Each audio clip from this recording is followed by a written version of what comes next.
In North America, unlike Central and South America, there wasn't a single large empire that dominated the entire area. Instead, there's a multitude of different groups who have different cultural and artistic traditions that respond to their geography and their lifestyle. You might be most familiar with the art of the American Southwest. It's the most local to us here in Denver.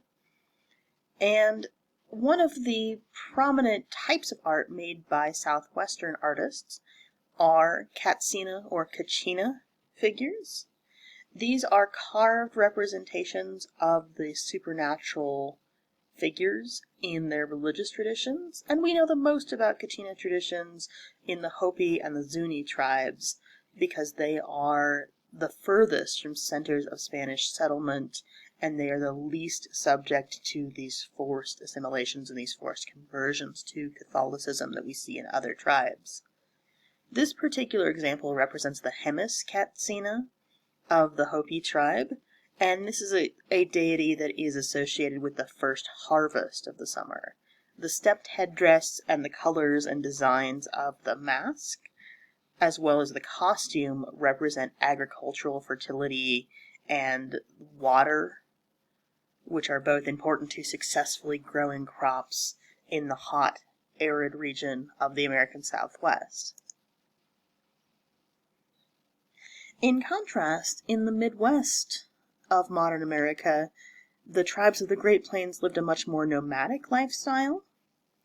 And among these groups, painting and drawing, originally on buffalo hide, was practiced by many members of society, both men and women. All of the types of designs and the types of drawing created by men and created by women were often different. As these groups began to be forced out of their nomadic lifestyles by white colonialism in the mid-19th century and onto reservations, some of these traditions continued, often incorporating European art materials, and this results in what are called ledger drawings. Ledger drawings use European art materials, often old notebooks or ledgers that were easily and readily available to these groups on reservations, but continue the tradition of documenting important events and life markers or life changes in these groups. Many examples like this one here show battles, often with the U.S. Army, but these ledger drawings also show other important events, including dances and celebrations of Native people being held in captivity at United States forts. On the Pacific Northwest coast, meanwhile, we see one of the few groups of tribes who have professional, full-time artists as part of their culture. Pacific Northwest coast art spans the region from what is today's southern Oregon all the way up the Canadian coastline into modern southern Alaska. And this art is often described as being part of the form line tradition. Form line art uses a limited vocabulary of shapes and colors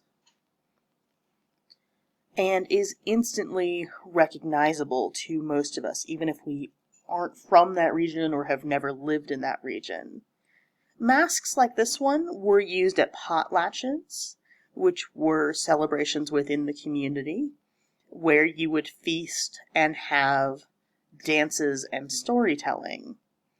This particular mask has a mechanical structure that allows it to transform from an eagle to a human face and back, and then a second mechanical structure that allows the beak to open and close, which would have created a wooden clacking sound as the two parts of the mask came together.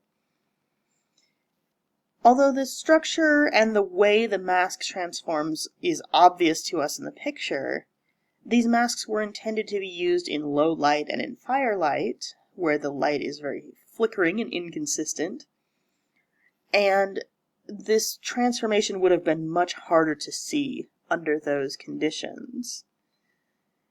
Art in the Pacific Northwest coast cultures were used to tell origin stories, religious stories, and also to show where people belonged or who they belonged to.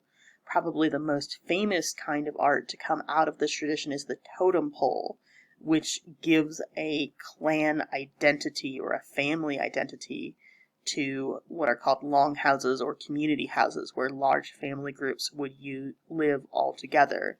So we can see that art was an important part of society in many different North American groups, although it played different roles and was less cohesive than in other parts of the Americas.